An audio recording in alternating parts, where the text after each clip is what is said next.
မိဖုရားကဆင်မောကနေပြီးတော့လူတယောက်ပေါက်တူးပေါက်နေတာကိုကြည့်ပြီးတော့ပြုံးပြလိုက်တယ်ပြုံးပြလိုက်တော့ဘုရင်ကြီးကအထင်လွဲသွားတယ်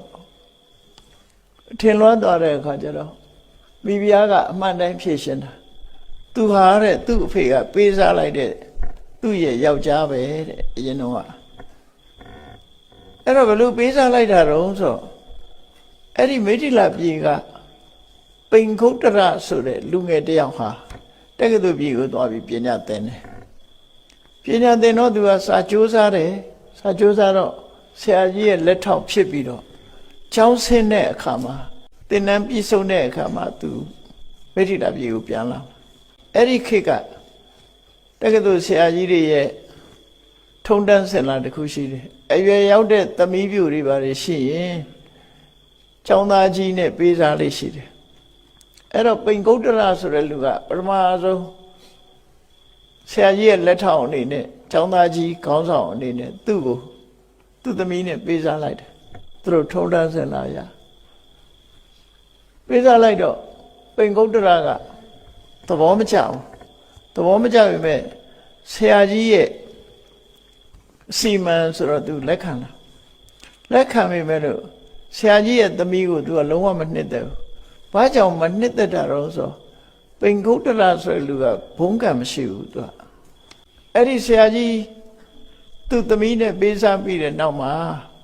ဆရာကြီးထံမှာတစ်ပတ်လောက်သူတို့တူတူနေကြတယ်နေတဲ့အခါမှာအိပ်ပြီးဆိုလို့ရှိရင်ဆရာကြီးသမီးကသူနဲ့အတူလာအိပ်ရင်သူကအောက်ဆင်းအိပ်တယ်ဆရာကြီးသမီးကသူအောက်ဆင်းအိပ်တယ်သူကခရီးမော်တက်အိပ်ပြန်တယ်အတူအိပ်ကိုမခံနိုင်တာအဲ့လိုနဲ့တပတ်ကြာနေထိုင်ကြပြီးတော့ပြန်လာကြတယ်လမ်းပြန်တော့လဲစကားတခွန်းမှမပြောဘူးတဲ့သူ့အဖို့မှာဒီဆရာကြီးသမီးပါလာတာကိုနေရထိုင်ရခက်တယ်အမေရိကန်မြို့သားရောက်တဲ့အခါကျတော့ရေတပန်းမင်းကြီးကအသီးတွေညွတ်နေအောင်သီးတာအသီးတွေပြည့်နေအောင်သီးတော့သူကလမ်းသွားရင်စားတာနဲ့ရေတပန်းသီးအပင်ပေါ်တက်ပြီးရေတပန်းသီးစားတယ်ဆရာကြီးရဲ့သမီးကသူ့ကိုလည်းပဲချပေးပါအောင်သူလည်းစားတယ်စားခြင်းတယ်ဆိုနင့်မှလည်းခြေနဲ့လက်နဲ့နင်းခြေနဲ့နင်းလက်နင်းပါမင်းတက်စားဆိုပြီးတော့မပေးဘူးတဲ့သူစားလို့ကတော့ဆင်းသွားတော့အဲ့ဒီဆရာကြီးသမီးကသူ့ဟာသူတစ်ပင်ပေါ်တက်ပြီးတော့ရေစပန်းသီးစားနေတဲ့အချိန်မှာပတ်ဝန်းကျင်မှာရှိတဲ့ဆုခက်တွေကိုအဲ့ဒီတစ်ပင်ကိုရံပြီးတော့ပြန်ဆင်းမလိုက်တာနိုင်အောင်သူကဆုခက်တွေနဲ့ပိတ်ဆို့ပြီးတော့ထွက်ပြေးသွားတယ်နော်အဲ့ဒီမျိုးသမီးကိုပြစ်ထားတယ်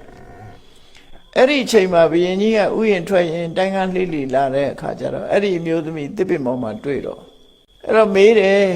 ပိုင်ရှင်ယောက်ျားရှိသလားမရှိဘူးလားဆိုတော့သူကတက္ကသိုလ်ဆရာကြီးရဲ့သမီးဖြစ်တယ်တက္ကသိုလ်ဆရာကြီးကဒီ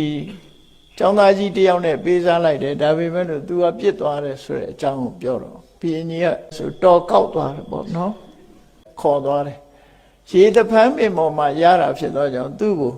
ရေတဖန်းပင်နာမည်နဲ့ဥဒုံပရဒေဝီလို့ပဲခေါ်ကြတယ်အဲ့ဒီလိုရလာပြီးတော့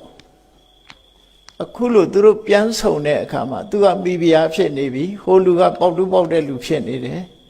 အနေထားနဲ့သူကပြုံးပြတယ်အဲ့ဒါဘုရင်ကြီးကထင်လဲသွားတော့တတ်မဲ့ဖြတ်မဲ့လှုပ်တယ်လှုပ်တော့ပညာရှိတွေကိုမေးပါအောင်လောကမှာမတန်လို့ရှိရင်ကျက်တည်ရှိသူနဲ့ကျက်တည်ကင်းမဲ့သူဘုံကံရှိသူနဲ့ဘုံကံမရှိသူဟာဘယ်လိုမှရေဆက်မဆုံဘူးဆိုတာရှိနိုင်သလားဘုံကံမရှိတဲ့လူဟာရေဆက်ဆုံလို့မရဘူးတဲ့ဘုံကံညင်ဒါကွာနေလို့ရှိရင်ရေဆက်မဆုံဘူးအဲ့ဒါကိုသေနကအမတ်ကြီးကိုမေးတဲ့အခါဒါမဖြစ်နိုင်ဘူးလို့ပြောသူကမရှိနိုင်ဘူးပေါ့မိဘပေးစားရဲ့တန်းနဲ့ဒီလိုဖြစ်တယ်ဆိုတော့လောကမှာမရှိနိုင်ဘူးဆိုတော့အဲ့ဒီမိဖုရားကသူ့အသက်ခံမှာတိတ်ကြောက်သွားတယ်တိတ်ကြောက်သွားတော့ဘုရင်ကြီးကကဲတခြားပညာရှိတွေကိုငါမေးဦးမယ်ဆိုပြီးမဟောဒရာကိုခေါ်ပြီးတော့မေးတယ်ဒီလိုကိစ္စမျိုးဟာဖြစ်နိုင်သလားမဖြစ်နိုင်ဘူးလားလူတွေဟာတယောက်နဲ့တယောက်ဘုံကချင်းမတူရင်ရေစက်မဆုံဘူးဆိုတာဖြစ်နိုင်သလားဆိုအဲ့ဒါ ဘုရင်ကြီးမေးတဲ့မေးခွန်းကဘာတော့ဆိုအဋ္ဌိတိယရူပဝတ္တိသာသသီလဝတ္တိတိယအမျိုးသမီးတယောက်ဟာယောဂလည်းမတမချောတယ်ကိုချင်းစာရိတ္တအချင်းစာရိတ္တလည်းအလွန်ကောင်းတယ်ပုရိသောတံနာအိစေယဒါပေမဲ့ယောက်ျားတယောက်ကအဲ့ဒီအမျိုးသမီးကိုလုံးဝမချစ်နိုင်ဘူးနော်မခင်နိုင်ဘူးတတ္တဟာတိမောဒတာအဲ့ဒါမျိုးရှိတယ်ဆိုတာမင်းယုံကြည်သလားတဲ့လောကမှာရှိနိုင်သလားအမျိုးသမီးတယောက်ကဘာမှအပြစ်မရှိဘူးယုံလဲချောတယ်နော်ကိုချင်းတရားလည်းဓမ္မကောင်းတယ်ဒါပေမဲ့လို့သူ့ကိုနှစ်သက်တဲ့ယောက်ျားမရှိဘူးဆိုတာဒါယုံကြည်နိုင်သလားဆိုတော့မဟာသရဗဏိတကဖြေတယ်တတ္တဟာမိမဟာရာဇာသူယုံပါတယ်တဲ့လက်ခံတယ်တဲ့ပုရိသောဒုပ္ပဂောတိယယောက်ျားလှုပ်တဲ့ပုဂ္ဂိုလ်ကဘုံကံနေတဲ့လူဆိုလို့ရှိရင်ဘုံကံကြီးမားတဲ့အမျိုးသမီးကိုစိတ်ဝင်စားမှုတဲ့ဒါရေစက်မဆုံဘူးလို့ပြောမှာပမာလို့တော့နော်ရေစက်မဆုံဘူးတဲ့မဆုံနိုင်ဘူးတဲ့တရားတိရိစကာလကဏိစနာသမေတိကုရသနာလောကမှာတဲ့ဂုံကျက်သည်ရှိတဲ့ပုဂ္ဂိုလ်နဲ့ဂုံကျက်သည်ရုပ်တဲ့ပုဂ္ဂိုလ်ဟာဘယ်သောအခါမှပေါင်းစည်းမိခြင်းမရှိနိုင်ပါဘူးတဲ့ဒါလူတဘာဝပါပဲလို့ဘုရားလောင်းကတော့ရှိနိုင်တယ်ဆိုတာကိုထောက်ခံပြီးတော့ပြောကြားလိုက်တဲ့အခါမှာဥဒ္ဓမရဒေဝီကအသက်ချမ်းသာရာရသွားတယ်